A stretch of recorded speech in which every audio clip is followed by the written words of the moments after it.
hrvatski pisac, antiglobalista, književnik David Icke. Good evening. Good evening. This is your first time in Bosnia and Herzegovina. Yep, my first time in Serbia, so I've just come across from there. You're going to have a major event in Belgrade? In Belgrade, yeah, on Saturday. I'm talking for, well, it sounds kind of what, but I'm talking for 10 hours because over four sections. Sorry, you're talking for 10 hours? For 10 hours, yeah, for about, with about 1,600 illustrations and images. Because what I do is I connect dots, and another way of putting that is you put things into context. Right. And to do that, it takes time because, you know, when you look at the world, there's no context. You know, you see things reported in and of themselves. There's a war, there's a bombing, there's a famine, there's a this. But when you put them together, then you see the picture and you see what looked a certain way in and of themselves now takes on a very clear pattern, and you start to see that the world is very different to what you thought it was before. Now, you were talking about these things, but back some 20, even more years ago, could you have imagined that you would be discussing these matters? No, I mean, my life is crazy. I started out in a place called Leicester in the English Midlands, and all I wanted to be was a professional footballer. I was born in a really working class background, not any money or anything like that, but you know, life was different then anyway. And a series of coincidences happened that led me to become a footballer. Really crazy coincidences and bits of luck that led me on the road. And then only 6 months after I became a footballer, my left knee swelled up for no reason. It seemed no reason. And then over the next 4 or 5 years, as I'm still trying to be a footballer, other joints are swelling up. And so I obviously had a problem, and I was told that in the end I had rheumatoid arthritis. So now I'm 21, my career, my dream's gone. So what do I want to do? And sorry, we actually, I pulled out a picture. Right. Of you when you were really young. So this is you as a footballer. That was a long player. time ago. This brings you back, huh? Oh yeah, that was a long time ago. But when I was growing up, wanting to be a footballer, I was really interested in journalism. I was always reading newspapers, even when I was small. And so when my career finished in football, and it was like, what do I do now? I wanted to be a journalist, and I worked on newspapers and then radio, and then I got into the BBC. And it seemed that that's where I was going to do. I was a national news and sports presenter for the BBC, and I was young to be doing that, and that's my life. Well, it didn't work out like that. I got interested first of all in the environment, because I was seeing places in England that I knew as a boy that were being, you know, destroyed environmentally. So I got involved in that, and this has been the story of my life, really. This is crazy, but it's true. I looked around political parties thinking, you know, who's the best on the environment? And there was this party called the Green Party, which was very, very new in those days, back in the 1980s.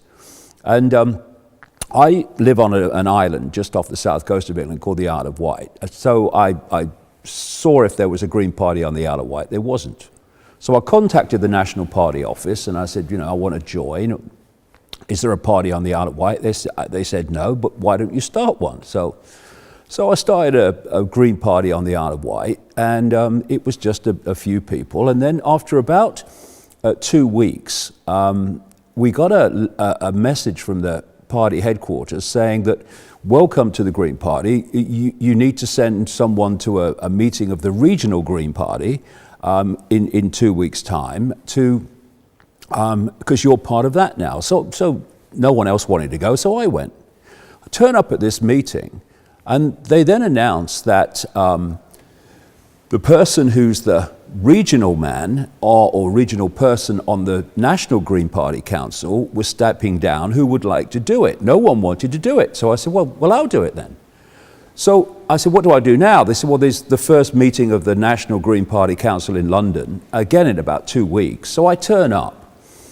And they say at one point, well, we need some people to speak on behalf of the party in the next year. Any volunteers? And someone said to me, you're on television, aren't you? Oh, yeah. Well, you'd be confident in front of the cameras. I suppose I would.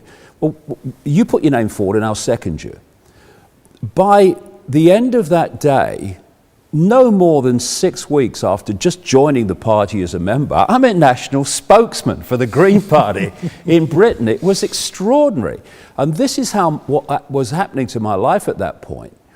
And then towards the end of the 80s, the real turning point was that during 1988, 89,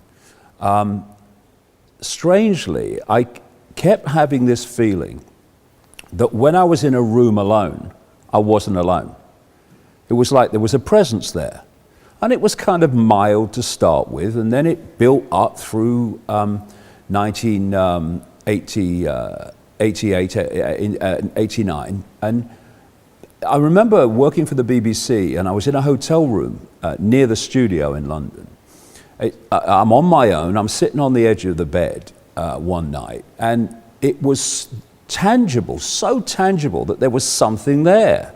And I remember saying into this apparently empty room, if there's something there, would you please contact me, because you're driving me up the wall.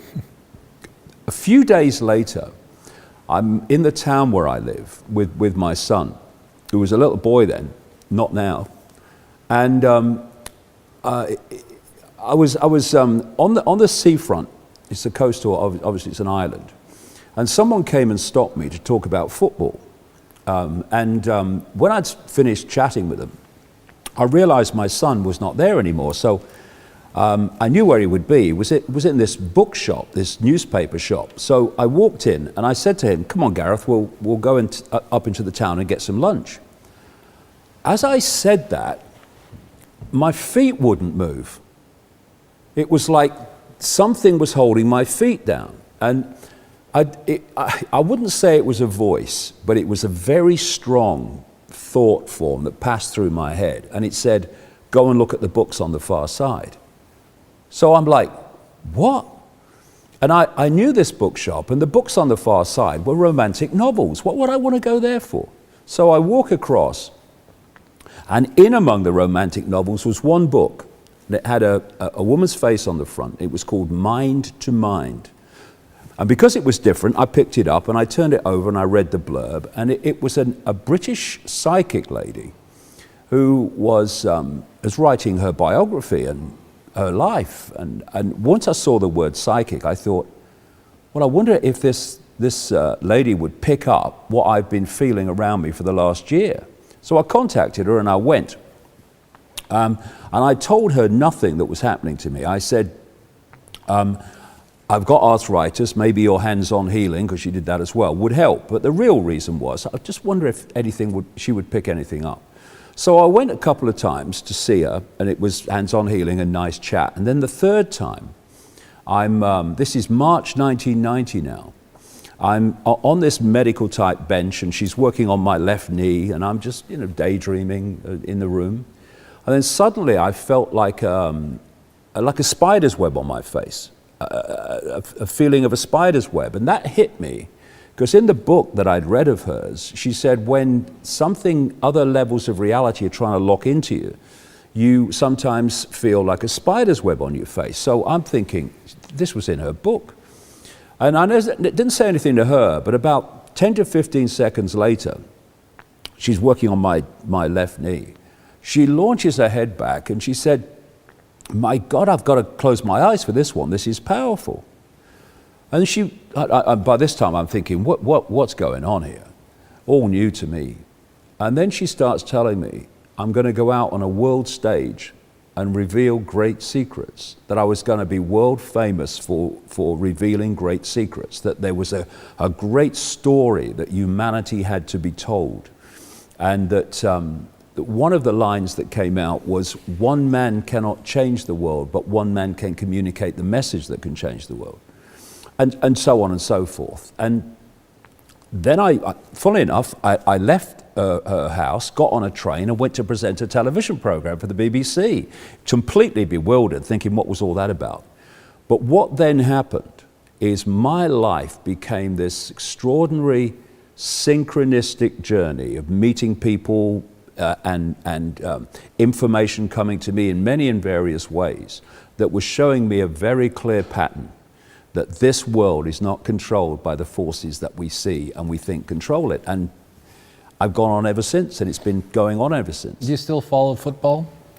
I do, but only as a kind of, a bit of interest. I don't take it terribly seriously, but when you get up in the morning, as I do, and work through the day with this kind of information, it's great just to sit back and just watch a bit of football in the evening to chill out. But my family, my sons love football. In fact, my son, who's with me here and organises the world tour, he had a trial as a boy at Manchester United, a trial at Aston Villa, and so my boys are really into football.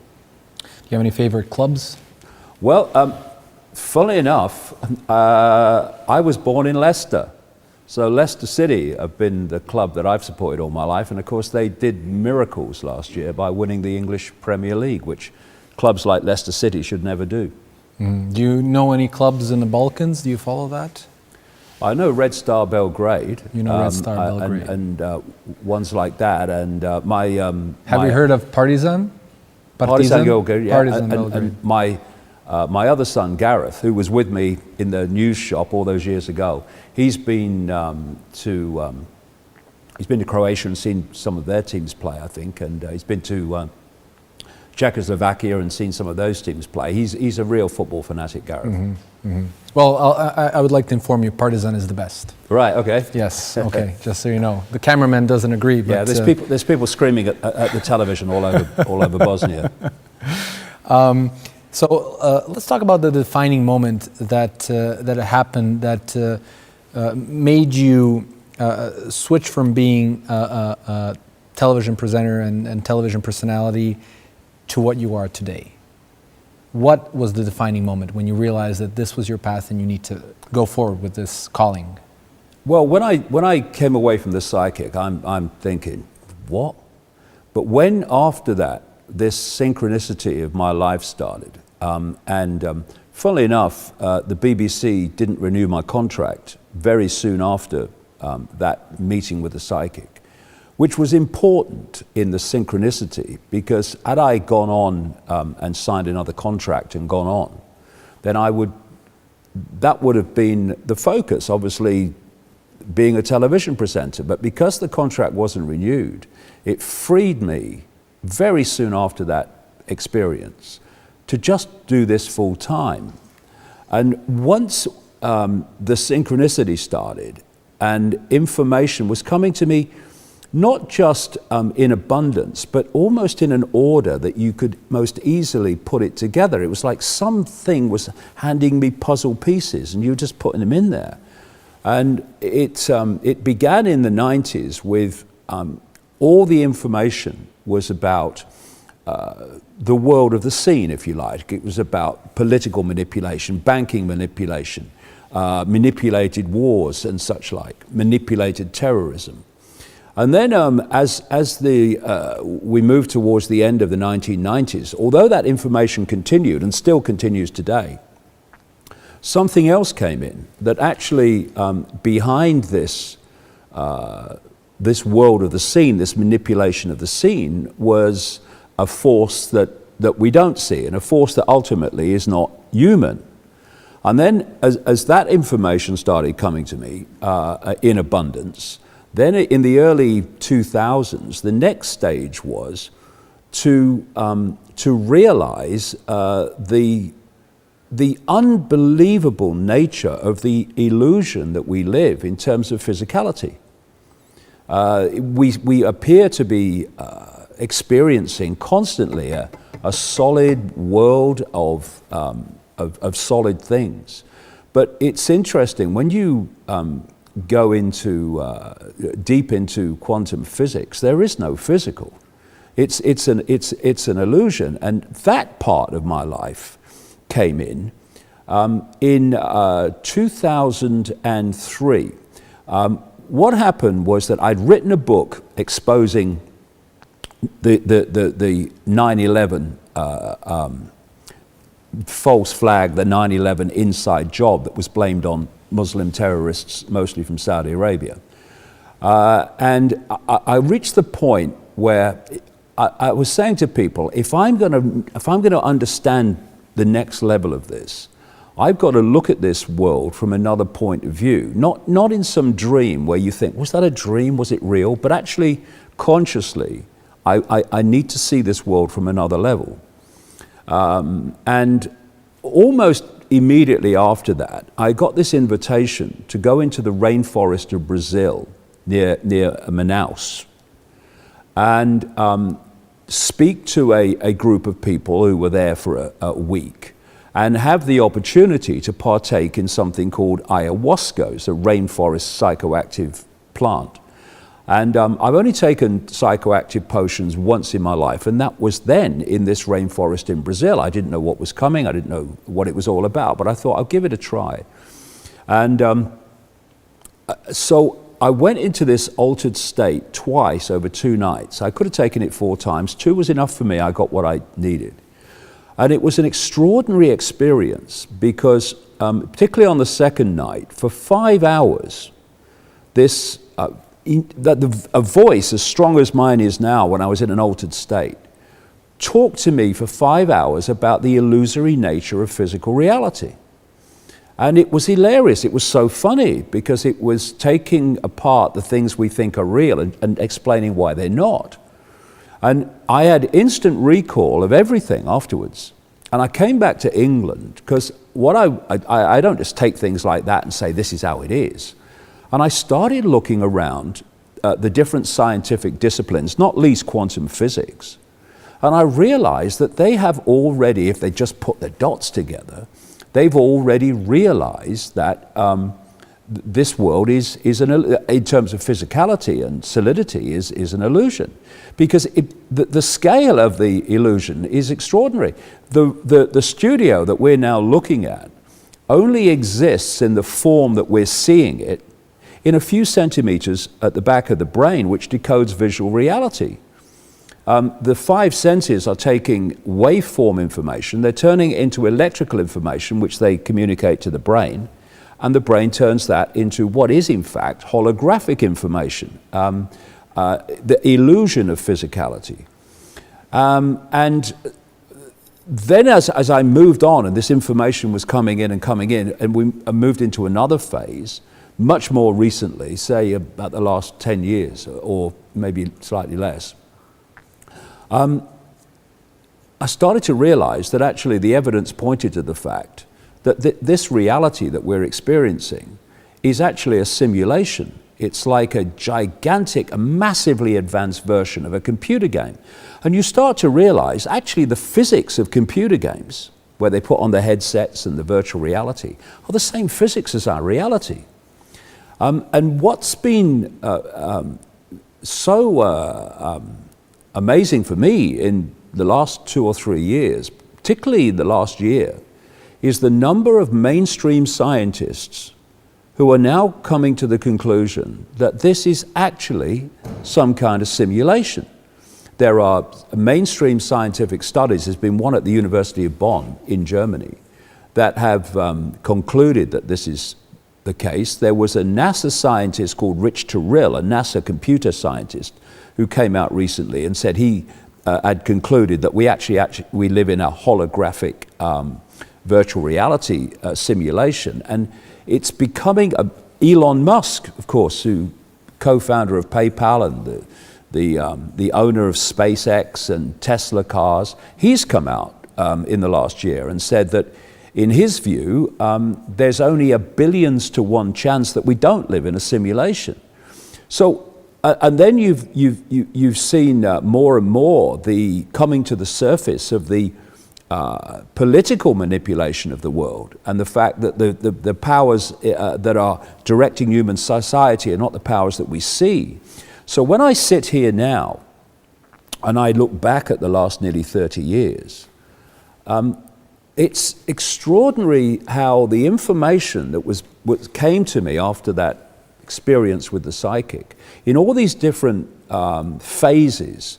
First of all, names, dates, places, world of the scene, politics, banking, secret societies, and then the fact that there's a non-human force behind it, and then this is an illusion, physicality, and actually it's a simulation. These different phases are now moving more and more into the mainstream of debate. So it's pretty clear that something has been handing me these puzzle pieces that actually does know what's going on, and they want humanity to know what's going on.